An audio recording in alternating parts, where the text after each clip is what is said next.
Class 10 के chemistry का जो फर्स्ट चैप्टर है केमिकल रिएक्शन एंड इक्वेशन। तो कल मैंने आपको बताया था रासायनिक अभिक्रियाओं के प्रकार, संक्षिप्त परिचय दिया था।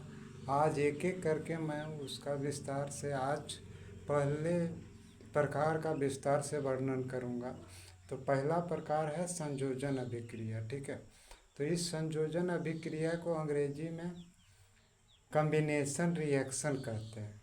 तो इसका परिभाषा क्या होगा, मैंने आपको पहले बताया था। तीर चिन्ह के पहले जो रहता है उसको हम अभिकारक कहते हैं और तीर चिन्ह के बाद जो रहता है उसको हम उत्पाद कहते हैं। तो जिस अभिक्रिया में दो अथवा अधिक अभिकारक या अभिकर्मक रिएक्टेंट मिलकर के एक उत्पाद बनाते हैं उसको हम संयोजन अभिक्रिया कहते हैं। जैसे देखिए, कोक या कोयला को यदि हम ऑक्सीजन की उपस्थिति, वायु की उपस्थिति में जलाते हैं तो कार्बन डाइऑक्साइड गैस बनती। यहाँ अभिकारक दो हो गया, उत्पाद एक गया, साथ ही साथ ऊष्मा।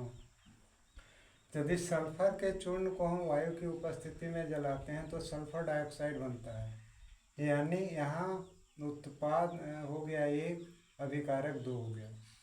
ये आप प्राय अपने दैनिक जिंदगी में देखे होंगे कि यदि पानी में कली चूना को डाला जाता है तो वह खौलने लगता है, उबलने लगता है।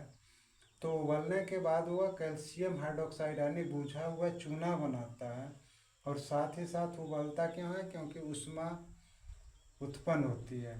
ठीक है, इसको आप देहाती रूप में ऐसे समझ सकिए जैसे हम कोई सब्जी बनाते हैं, जैसे आलू है, बैगन है, तेल है, मसाला है, नमक है, सब मिला दिए तो वो सब क्या हो गया, अभिकारक, और बना क्या, तो सब्जी, तो वो हो गया उत्पाद।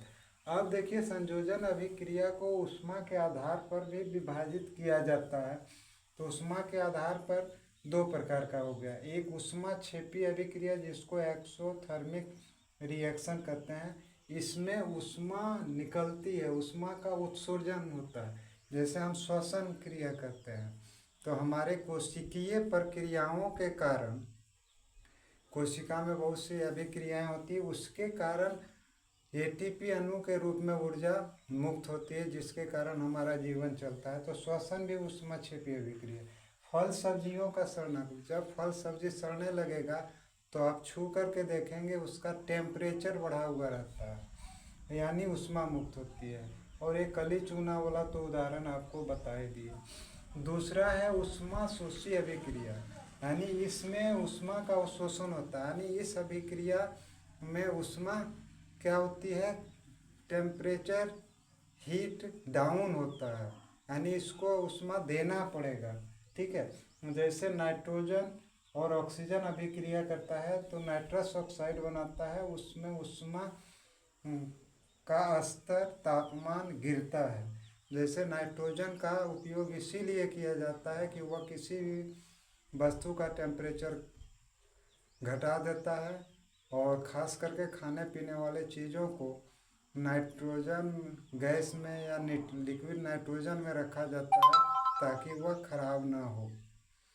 तो अगर आपको मेरा वीडियो पसंद आ रहा है तो प्लीज़ लाइक और सब्सक्राइब कीजिएगा।